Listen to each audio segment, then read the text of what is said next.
on va avoir un micro qui va se présenter à vous. Je pense que sinon, ça sera difficile de faire l'émission. Comment on peut avoir le technicien qui vient? Il est le bienvenu, hein, on est en bonne fraternité. Voilà. Vous allez assister à l'opération de la prise d'antenne avec un micro qui est placé sur la jeune fille. Voilà. Alors ça fait des envieux parce que vous vous dites j'aimerais bien pouvoir rester à ses côtés comme ça. Voilà. Je suis très disciplinée, Marc. Oui. On m'a dit de rentrer son plateau. Je suis rentrée son plateau. Voilà. Et vous voici avec le micro et par conséquent nous allons pouvoir feuilleter votre ouvrage L'année du déclic aux éditions Balland. J'ai commencé l'émission en évoquant un personnage dont la maman disait et il ne cessait donc de lui asséner « On n'est pas né pour être heureux ». Vous voyez déjà de qui il s'agit. Bah, ça ne sera pas notre premier personnage. Continuez à réfléchir de votre côté. Un petit indice pour résoudre l'énigme. Il adore les animaux, mais depuis quelque temps, il nous a montré qu'il était très, très à l'écoute des humains aussi. J'aimerais que nous parlions, dans ce livre, vous essayez de nous montrer comment on doit envisager le quotidien, malgré les emmerdes, malgré parfois la sensation que rien n'est possible, et que c'est ce rien qui est possible qui, au contraire, doit en quelque sorte nous catapulter. C'est presque ça. Exactement, Marc. C'est-à-dire que moi, je rappelle que la vie est une aventure et que les emmerdes font aussi partie de la vie. C'est-à-dire que la vie, c'est à la fois un lot de réjouissance, de bonheur infini, et c'est aussi son lot de désillusions, de revers. Sauf que j'explique au travers de ce livre qu'à ce moment-là, on a une vraie carte à jouer. Et que de la vie, il faut à la fois en être digne et aussi ne pas être dupe. Voilà. Et alors, dans les histoires, j'en ai retenu quelques-unes. Et il y a un personnage, alors là, c'est la guerre, 1942, le père se dit, il est sous la menace, il faut qu'il quitte le territoire, l'invasion allemande dans la zone qui avait échappé à la prise de possession de l'ennemi. Et donc, il faut que tu t'en ailles, mon garçon, on gratte la carte d'identité. Alors, il s'agit de Jean-Pierre Mocky, voilà, d'origine juive. Il se trouve qu'au moment où les Allemands débarquent en France, son père décide de falsifier finalement son état civil pour lui permettre de rejoindre Oran seul. Alors, ce qu'il fait, c'est que... C'est quand même fou, parce que vous avez 14 ans et vous vous retrouvez à Oran tout seul. Voilà, exactement. Ce qui fait que, officiellement, il en avait 17, alors que dans la réalité, il en avait 13. Donc, vous voyez, c'est cette aventure extraordinaire et qui va l'accompagner tout au long de sa vie, finalement. Oui, mais alors qui est complètement folle. Bon, quand on connaît le côté Jean-Pierre Mocky, exubérant, etc., on imagine comment il pouvait être à 14 ans, sans doute très séduisant, de telle sorte que... Eh bien oui, c'est-à-dire que sa voisine est tombée enceinte. Donc les parents, évidemment, imaginant qu'il avait 17 ans, l'ont sollicité pour qu'il demande leur fille en mariage. Sauf qu'il en avait encore finalement 13. Et là, pour subvenir aux besoins de sa famille, il est devenu chauffeur de taxi. C'est-à-dire qu'il avait 14 ans en réalité, mais pour l'administration française, il en avait 18 ans.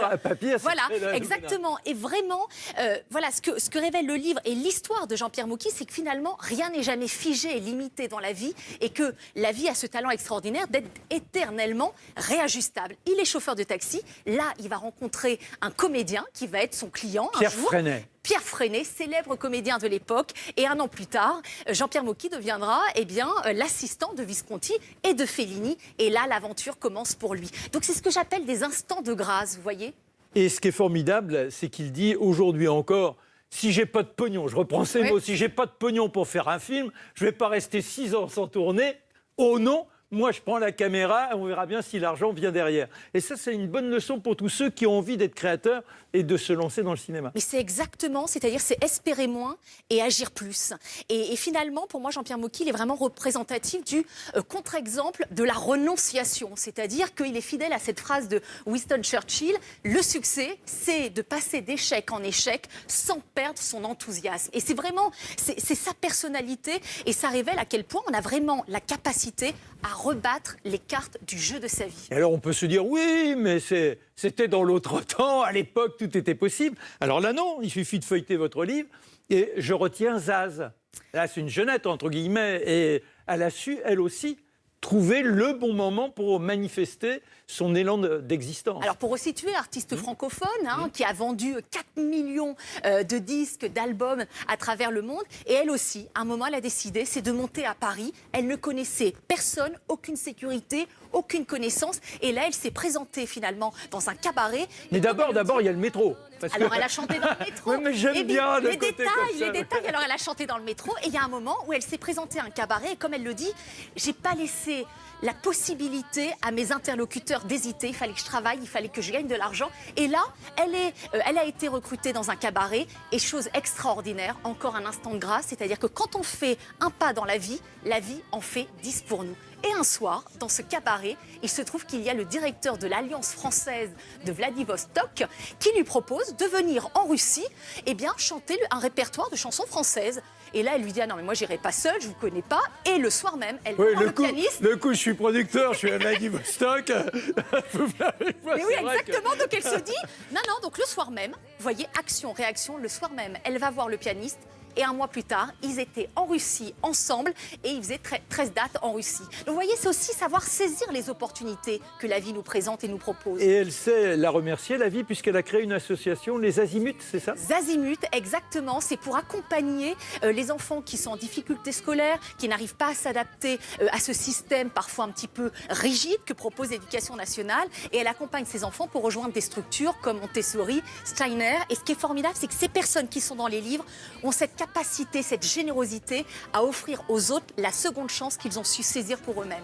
Alors, mon cabochard, celui qui ne veut pas entendre maman, petite bourgeoise, et accepter sa litanie, on n'est pas là pour être heureux, c'est... Yann Arthus Bertrand, extraordinaire aussi comme exemple, comme parcours de vie. C'est-à-dire qu'on imagine souvent pourquoi je me suis intéressée aux personnalités. Non pas que je sois gaga des personnalités, pas du tout. Non, gaga tout court. Pas du tout, exactement, Paul. C'est pas exactement. C'est pas le style de la maison. Ce qui m'intéressait, c'est surtout de démontrer que la vie est une aventure pour tous, sans exception. Vous savez, on imagine souvent que ceux qui ont réussi, ceux qui se sont réalisés, la vie a été plus facile, plus agréable pour eux-mêmes, alors que je voulais démontrer que on a tous aussi cette aventure à vivre. Alors lui, on imagine qu'évidemment, famille Arthus Bertrand, famille de joailliers, on imagine qu'il est né avec une cuillère en argent dans la bouche. Alors, ce qui est vrai, mais il le dit mais il n'en veut pas, il la rejette. Exactement, voilà, c'est-à-dire que très mauvais à l'école. Il se sent étouffé, voilà. Exactement, il a été viré partout, il a fait 14 écoles. Sa maman le voyait à l'ENA. Évidemment, c'était pas du tout le parcours qui lui était proposé. Et lui se sentait finalement étriqué dans cette famille qu'il qualifie, pour reprendre ses mots, de bourgeois catho coincé.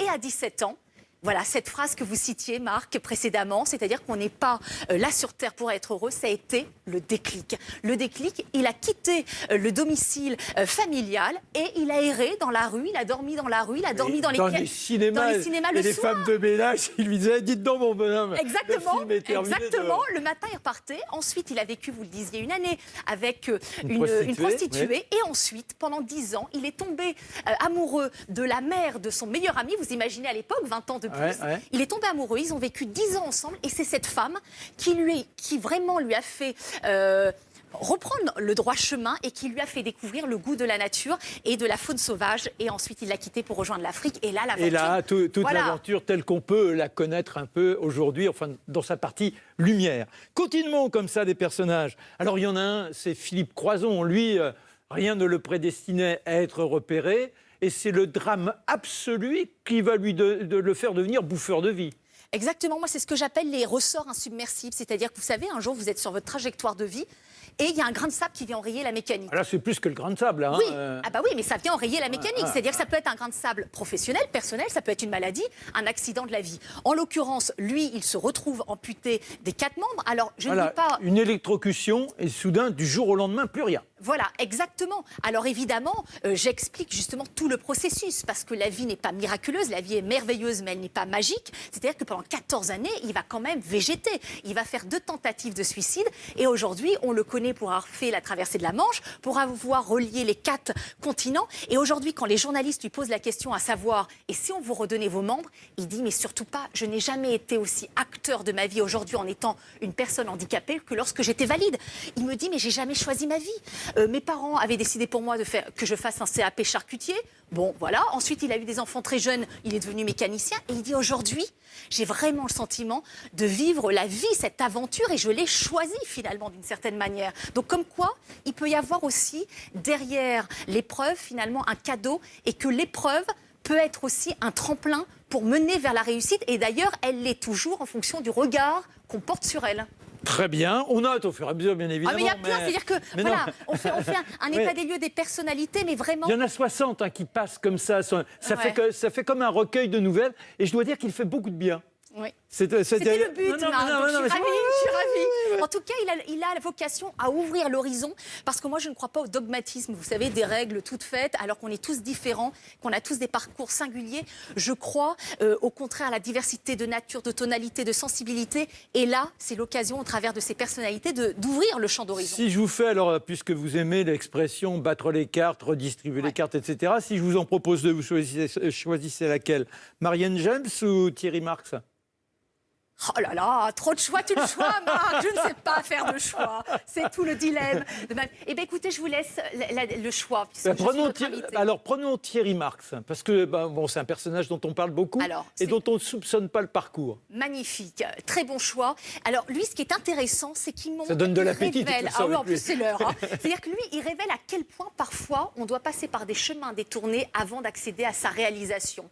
C'est-à-dire que, enfant, issu de l'immigration, il a vécu en banlieue, il était un enfant en scolarité chaotique, Voilà, à la limite puis de la c'est- délinquance. Voilà, c'est ça. C'était constamment dehors, tu fais trop de bruit, et quelque chose de viscéral qui l'empêche d'entrer dans la toute petite discipline. Ça lui est insupportable. Exactement, c'est-à-dire qu'il a rencontré une conseillère d'orientation, il a dit moi je me verrais bien emprunter, voilà, faire une école hôtelière. Et le conseillère d'orientation lui a dit c'est pas fait pour vous, vous irez en mécanique. Voilà, Bon, c'est ça. Avec vous le voyez, caractère que tu as, tu vas pas les servir les voilà, autres, mon gars. voilà, mais c'est surtout pas pour vous, voilà, il y a quelque chose d'élitiste, c'est pas pour vous, allez hop, changement de programme. Et donc là, évidemment, il y a tout ce cheminement, il va ensuite rejoindre les compagnons du devoir pour honorer un CAP pâtisserie, parce que lui, son objectif, c'était de s'extraire de la délinquance qui le guettait, et c'était aussi, il ne voulait surtout pas rester emmuré dans les bars Voilà, HLM c'est de ça. sa banlieue. Donc, ce qui fait qu'il a rejoint les compagnons du devoir, ensuite il a quitté la brigade... 50 cheminements. Hein. Tout à fait. Ça, Il a c'est eu un formidable, CAP ouais. pâtisserie.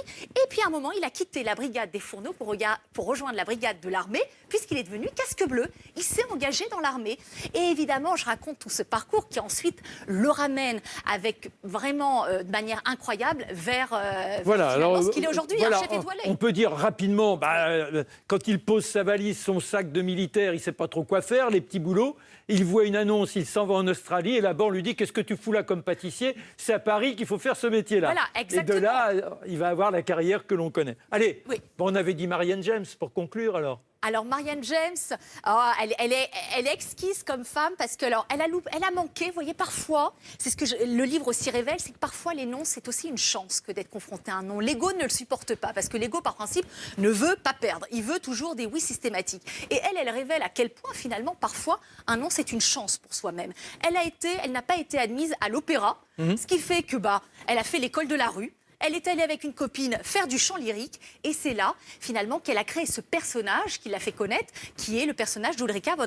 On pourrait presque dire, en lisant votre ouvrage d'ailleurs, qu'il y a l'université de la rue, parce que là on est avec Marianne James, mais on pourrait parler aussi de Guy Laliberté. Lui, même chose, il est dans les rues, et ces gens-là, ils sont prêts à n'importe quoi, déjà pour avoir simplement de quoi manger, mais pour être dans la créativité en quelque sorte. Mais c'est en fin de compte, c'est au-delà de l'université de la rue, c'est l'université de la vie. C'est-à-dire que moi, je crois à l'expérience. C'est pour ça que j'ai mené cette enquête. Parce que je crois que rien ne vaut l'expérience de la vie, voilà. Et que ces moments délicats de notre vie sont des apprentissages extraordinaires pour nous réveiller, pour nous éveiller et pour nous élever, puisque c'est le principe de la vie. Voilà, et il y a des vents, et il y a surtout le vent positif. Si vous le guettez bien, il vous portera, voilà.